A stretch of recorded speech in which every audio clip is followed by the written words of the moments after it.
दोस्तों, आज मैं आपको एक बहुत अच्छी बात बता रहा हूं, ध्यान से सुनिएगा।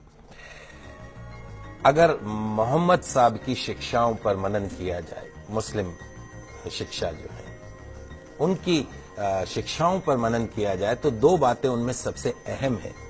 पहली क्या है, मोहम्मद साहब की जो शिक्षाएं हैं वो किसी भी एक देश के लिए नहीं है या किसी भी एक धर्म के लिए नहीं है, हिंदू मुस्लिम सिख ईसाई, ऐसा नहीं है, सबके लिए है। और दूसरी जो उनकी शिक्षाएं हैं, आज से 1500 साल पहले जितनी प्रासंगिक थी आज भी उतनी है। जीवन का कोई ऐसा पहलू नहीं जिसे बेहतर बनाने, अच्छाई को स्वीकार करने के लिए मोहम्मद साहब ने कोई संदेश न दिया हो। उनके संदेशों को गलत अर्थों में ले लें वो अलग बात है। उनकी जो बातें हैं वो इंसानों को सच की राह दिखाती हैं। अर्थशास्त्र, इकोनॉमिक्स भले ही ब्याज को मूलधन का किराया, शुल्क या कुछ और माने, लेकिन जो इस्लाम धर्म में ब्याज को ममनू माना गया, अनुचित माना गया है।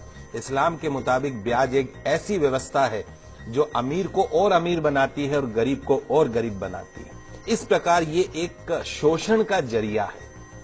पवित्र कुरान स्पष्ट रूप से ब्याज को वर्जित मानती है। इंसानों के लिए कहा गया है, हे ईमान वालों, 2 गुना और 4 गुना करके ब्याज मत खाया करो, उस मालिक से डरो। ब्याज खाने से बरकत खत्म हो जाती है, ब्याज की कमाई से बरकत खत्म होती है, इससे इंसान द्वारा किए गए पुण्य भी खत्म हो जाते हैं। ध्यान रखें, ब्याज जो है वो धन को कम करता है, लेकिन दान पुण्य से धन कम नहीं होता।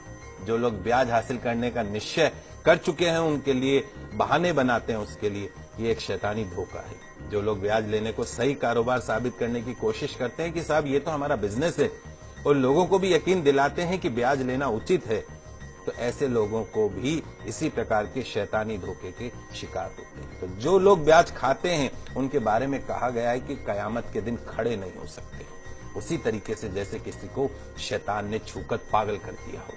यह इसलिए क्योंकि वे कहा करते थे कि व्यापार भी तो ब्याज के समान है।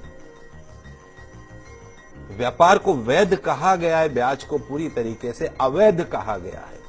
जो लोग इस हिदायत के बाद ब्याज लेना बंद कर देंगे उनका मामला हुजूर को सुपुर्द है, लेकिन तमाम जानकारी के बाद जो नहीं संभला, जिसने ब्याज लेना जारी रखा, उसके आगे नारकीय जीवन है, उसकी कोई मुक्ति नहीं। तो खुदा के वास्ते उस मालिक से डरिए और जो कुछ भी ब्याज में से शेष रह गया है उसे छोड़ दीजिए।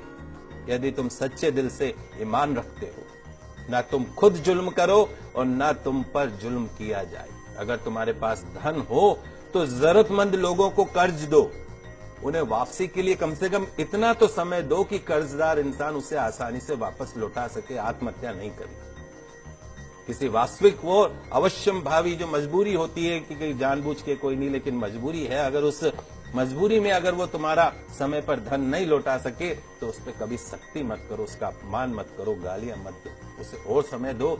रोजी कमाने का गलत तरीका, गलत साधन, गलत रास्ता मत अपनाइए। मालिक से डरते हुए, उसकी नाफरमानी से बचते हुए सही जायज हलाल तरीके अपनाइए।